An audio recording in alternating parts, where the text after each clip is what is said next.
Sophie Walker is a golf analyst and a former Ladies European Tour golfer. Thank you very much indeed for joining us. Firstly, could I ask for your reaction to the PGA Tour suspending all players taking part in the Live Series? Does that surprise you?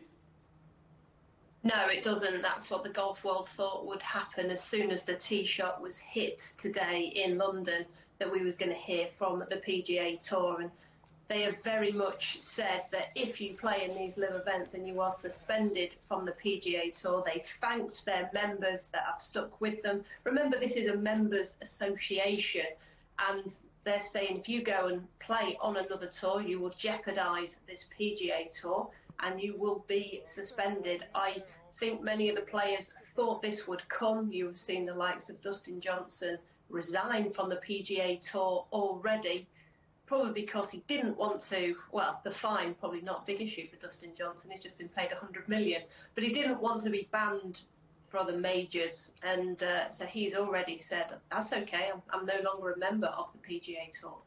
So how much of a threat does the PGA really think it is, do you think? I honestly think at the beginning they didn't even think about it. The PGA Tour has upped their prize funds. They have a FedEx playoffs at the end of the year where the winner gets $15 million. I think they thought, well, this is absolutely fine. We're giving our members everything they want. We've upped the money for social media. If you're good on social media, you get a bonus. They did not anticipate the influx from a whole country. Now, we've seen it in football, the likes of Manchester City being owned by Abu Dhabi and Qatar owning PSG. When they are up against a whole country, things change. And the money which is being talked about, I mean, golfers play for a lot of money anyway, but this is, like Rory said, boatloads of money. Yeah, it's just eye-watering, isn't it? What do you make of the amounts involved? I can't even comprehend them, in fairness. Being a woman golfer, we've never played for that type of money. This week in Canada, PGA Tour, their prize fund is $8.7 million. And this week in London, the men are playing for $25 million.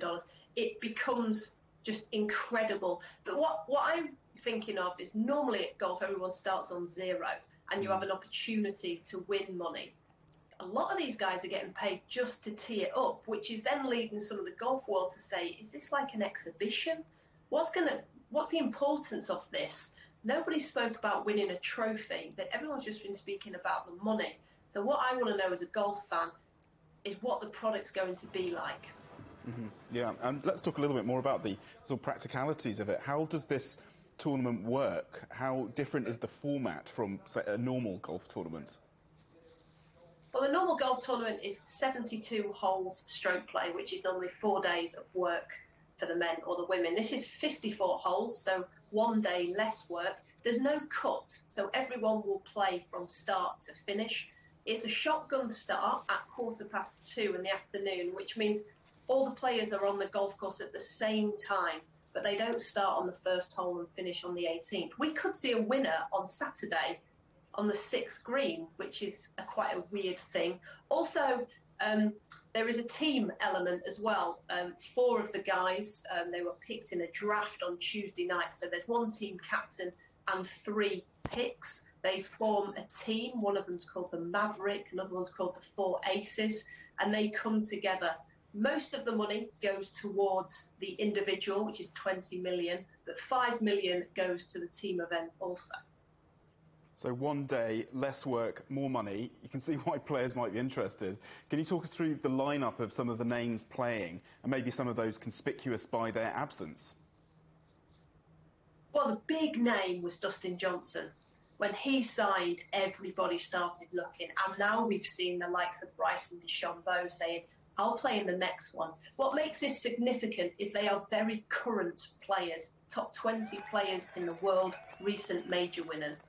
Then you look down the list and you're looking at Ryder Cup veterans of Ian Poulter, Graham McDowell, Lee Westwood, who are coming towards the end of their career. And like you said, you can't fault them by wanting to take one big final paycheck. There's also quite a lot of Southern Hemisphere golfers. The likes of Louis Oosthuizen is playing, Justin Harding. Now, these South Africans pack a suitcase and they don't come home for months on end. They have travelled the world for many years. And a lot of them are thinking, for 8 weeks for this amount of money. Think of all the time I could spend in South Africa with my family. So I work less, get paid more. It's a no-brainer. That is what the players are thinking. Yeah, can't blame them at all. Well, thank you so much, Sophie Walker. Fascinating to hear your thoughts. Much appreciated.